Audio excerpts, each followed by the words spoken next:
This is Sportscentre.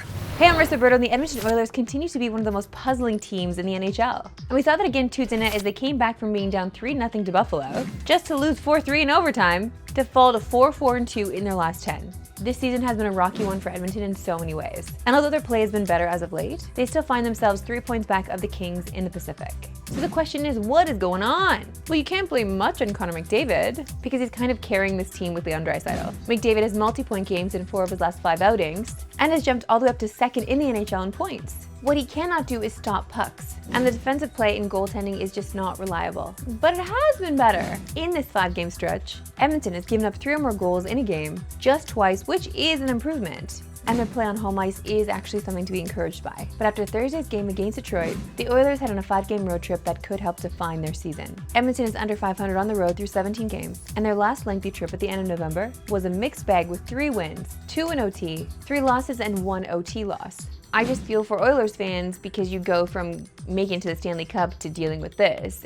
I can almost get there as a Leaf fan, but we haven't made the Stanley Cup in a very long time. To the association now, where last night the Magic and Knicks punched their ticket to the NBA Cup semifinals.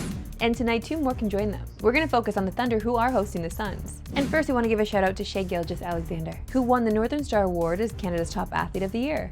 And to be honest, if he keeps playing the way he has been to start the season, there's a chance we could see it again next year. Shai's been lights out and is part of the reason that the Thunder are 23-1. Yes, you heard that number correctly, 23-1. And on top of that, they've won 15 games in a row. But aside from Shai's dominant play, it's been a pretty consistent effort from the supporting cast around him. The Thunder are rolling right now. And at 23-1, we have to start asking ourselves, can they break the NBA single-season record of 73 wins? Stay tuned, because we got someone coming up on the show that has thoughts on this. Alphonso Davies is back, so what does that mean for Canada come June? Especially being in a group that could cause problems with Switzerland, Qatar, and potentially Italy. Let's break it down in Advice for Victory presented by TD. I know we're all curious to see how Davies looks. After spending the last 8 months recovering from an ACL injury, Davies has been a staple on the men's national team since joining back in 2017. In 58 appearances for Canada, Davies has scored 15 times and assisted in 17. But it's not just the goal contributions that make Davies so important. And if you ask our guys here at TSN, Luke, Stevie, or Kevin, they would tell you that Davies is absolutely a lock to be part of the starting 11 for Canada come June. And of course we'd agree. It's fair to say that in Davies' absence, the Canadian men's national team has looked solid. So a better question might be, where does Davies fit in the Canadian side when he returns to the national team? If we look at Stephen Caldwell's most recent projected starting 11, Davies is playing on the left wing. Will it look that way in June? We will have to find out. But there is no doubt that Davies will give the Canadians that extra push they need. The NBA Cup resumes tonight, and the final 2 spots in the semifinals are up for grabs. Our friends at FanDuel have both the Thunder and Lakers tonight to punch their ticket. And with more on the games, we bring in our gambling guy, Wes Chang. Thanks for joining us, Wes. Hey, great to be here, Marissa. All right, Wes, OKC are rolling. They're 23-1, and people are starting to talk about them potentially breaking the NBA's all-time single-season record. Is there potentially some money to be made there? Based on the price on FanDuel, they're saying there's a 1 in 5 shot of this happening. And now that we're a third of the way into the season, the Thunder are on a 78-win pace, which is insane. You look at some of the point differential data, cleaning the glass has their efficiency set up for a 74.5 win team, so it's well within range.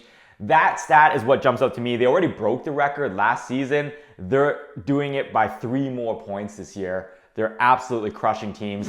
SGA, he's played less than half of OKC's 4th quarters. Absolute one of the best clutch time players. I think this team has the DNA and the pedigree to go after and fight for a record like this. All right, Wes, so what's your best bet for tonight? I'll go with the SGP that we have for broadcast tonight, which pays around 3-1.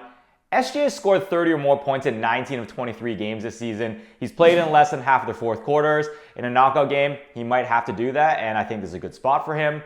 LeBron, we have him to get 6 or more dimes. Since returning from sciatica 7 games ago, he's covered this line in 6 out of 7. All of his stats are down. Assists are the only one that he has above his career averages currently. And then De'Aaron Fox, who scored 23 or more points. LA, great offense, bad defense. Fox has historically been able to exploit them.